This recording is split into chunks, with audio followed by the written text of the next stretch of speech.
So hello everyone, welcome back to zero YouTube channel. This is Shivani Keswani और आज के इस वीडियो में हम डिस्कस करने वाले हैं रीजनिंग की strategy for all the banking exams for prelims and mains. ये इंटीग्रेटेड स्ट्रैटेजी होने वाली है जिसे आपको फॉलो करना है to clear all the banking exams, चाहे वो क्लेरिकल हो, चाहे प्रोबेशनरी ऑफिसर का हो। Level of exam changes but जो सिलेबस है, जो चीजें हैं वो सब सेम रहने वाली है। तो I am sorry first of all, मैं इस वीडियो में आपके लिए subtitles I can not add because I don't have that much of time and it's really time consuming. I am searching for some way to add subtitles which will be added easily.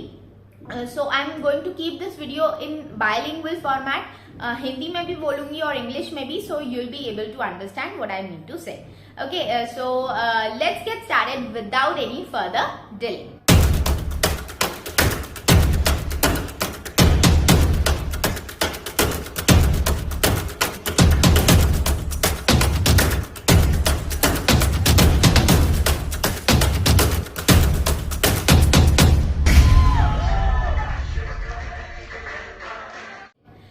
तो सबसे पहले आपको क्या करना है, reasoning में जो भी टॉपिक्स हैं आपको उसकी बेसिक्स उसको क्लियर करने हैं, उसका जो कंसेप्ट है वो क्लियर करने हैं। क्योंकि प्रीलिम्स में अगर आप कोई भी अगर ट्रिक्स वगैरह भी लगाएं तो प्रीलिम्स आपका क्लियर हो जाएगा, बट मेंस को क्लियर करने के लिए आपकी कंसेप्चुअल अंडरस्टैंडिंग बहुत तगड़ी होनी चाहिए, तब जाके आपको मेंस के क्वेश्चन समझ आते हैं। कई बार तो समझ भी नहीं आते क्वेश्चंस, इतने ज्यादा गोल गोल घुमा के और इतनी ज्यादा लेंथी क्वेश्चंस दिए रहते हैं कि हम समझ नहीं पाते। लेकिन अगर आपके कंसेप्ट क्लियर हैं तो आप डेफिनेटली समझ जाओगे और क्वेश्चन सॉल्व भी कर पाओगे। तो सबसे पहले जो पजल्स और सीटिंग अरेंजमेंट वाला पोर्शन है उसको अंकुश लांबा सर से पढ़ो, उनसे बेसिक्स क्लियर करो और क्वेश्चंस प्रैक्टिस करो। डायरेक्टली मेंस की प्रेपरेशन पे जंप नहीं करना है, प्रीलिम्स को पहले करना है ठीक, और फिर धीरे धीरे हम मेंस में शिफ्ट करेंगे। और जो आपके मिसलीनियस टॉपिक्स हैं, अंशुल सैनी सर हैं वो पढ़ाते हैं, वो आपके यूट्यूब पे फ्रीली क्लासेस अवेलेबल हैं सारी, आपको उसमें जाके अपने बेसिक्स क्लियर कर लेने हैं। जैसे ही आप कंप्लीट कर लेते हो, अपने बेसिक्स क्लियर कर लेते हो, उसके बाद आप प्रीलिम्स पे थोड़ा थोड़ा आपका हाथ जमने लग जाएगा। अब आपको मेंस की प्रेपरेशन स्टार्ट कर देनी है। मेंस की प्रेपरेशन में आपको कुछ नहीं करना है। हफ्ते में 6 दिन आप पढ़ाई करते हो, मैं मानती हूँ, एक दिन आप छुट्टी लेते हो, तो 4 दिन आपको प्रीलिम्स के मॉक टेस्ट लगाने हैं और 2 दिन आपको मेंस के लगाने हैं, ठीक है। और उससे भी पहले आपको प्रीवियस ईयर क्वेश्चंस देखने हैं जिससे कि आपको समझ में आए कि एग्जाम का लेवल क्या होता है। क्योंकि कई बार हम मॉक टेस्ट इतने ज्यादा डिफिकल्ट वाले परचेज कर लेते हैं कि फिर उसके बाद वी फील वेरी टेंस कि यार मेरे तो नंबर बहुत कम आ रहे हैं, I am not scoring good, तो कैसे होगा। लेकिन अगर आप प्रीवियस ईयर क्वेश्चंस देख लेते हो तो उसके बाद आपके दिमाग में क्लैरिटी होती है कि ठीक है, ये प्रीवियस ईयर क्वेश्चन से थोड़ा सा ज्यादा टफ था क्वेश्चन तो नहीं बना, ये इजी था तो बन गया, ये उतना ही लेवल था तो बन गया। इस तरीके से previous year questions play a very important role in your banking preparation. It provides a base to you कि इस पे मुझे प्रेपरेशन आगे बढ़ानी है। तो प्रीवियस ईयर क्वेश्चंस का एक पूरा का पूरा बुक मैं आपको प्रोवाइड कर रही हूँ इस वीडियो के थ्रू।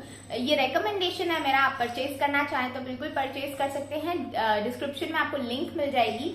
किरण पब्लिकेशंस की ये सॉल्व पेपर की बुक है जिसमें आपको प्रीलिम्स और मेंस के रीजनिंग के सारे क्वेश्चंस मिल जाएंगे 1999 से टिल डेट। इसमें आपको लगभग 11,000 क्वेश्चंस मिलेंगे। आप करते करते थक जाएंगे, लेकिन ये क्वेश्चंस खत्म नहीं होने वाले।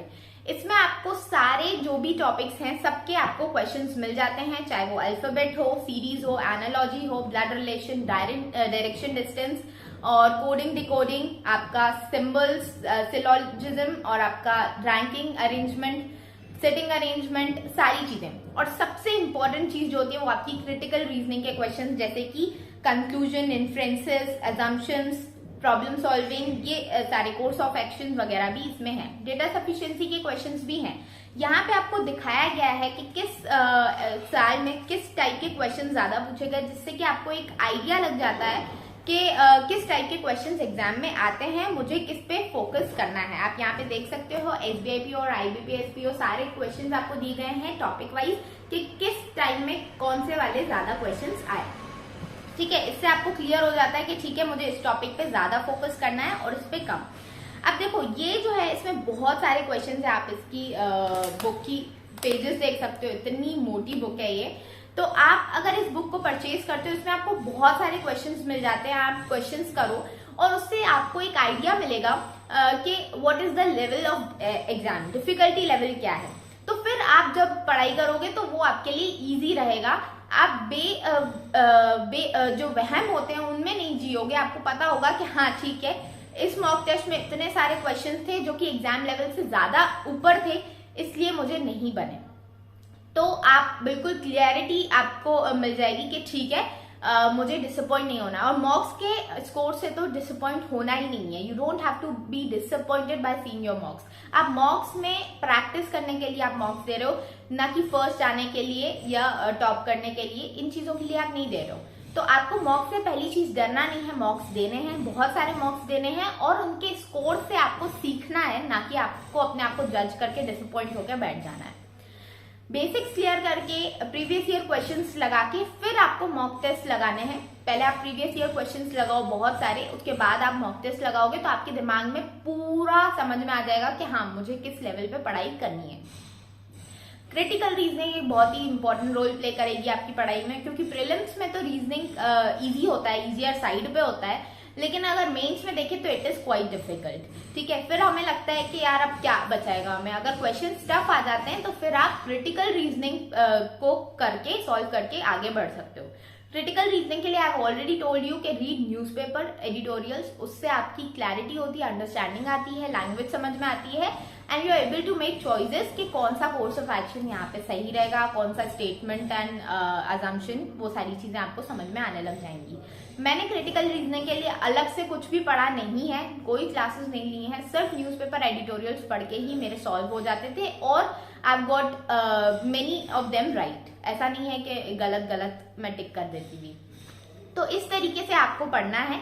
सबसे पहले अपने बेसिक्स क्लियर करो, अपना कंसेप्चुअल अंडरस्टैंडिंग डेवलप करो, उसके बाद प्रीलिम्स पे आप अपनी पहले पकड़ बनाओ, फिर आपको प्रीवियस ईयर क्वेश्चंस लगाने हैं, उसके बाद आपको मॉक टेस्ट लगाने हैं और प्रैक्टिस करते रहना है। ठीक है, कोई भी क्वेश्चन ऐसा है जिसमें आप अटक जाते हो तो उसमें थोड़ा टाइम दो। ठीक है, एक फिक्स्ड अमाउंट ऑफ टाइम दे दिया आपने, उसके बाद उसमें नहीं अटके रहो, आगे बढ़ो और दूसरे क्वेश्चन सॉल्व करो। ठीक है, बाकी एग्जाम के लिए आपकी जो स्ट्रेटजी फॉलो करनी है आपको वो ये है कि आपको पजल्स और सीटिंग अरेंजमेंट को सबसे पहले सॉल्व नहीं करना है।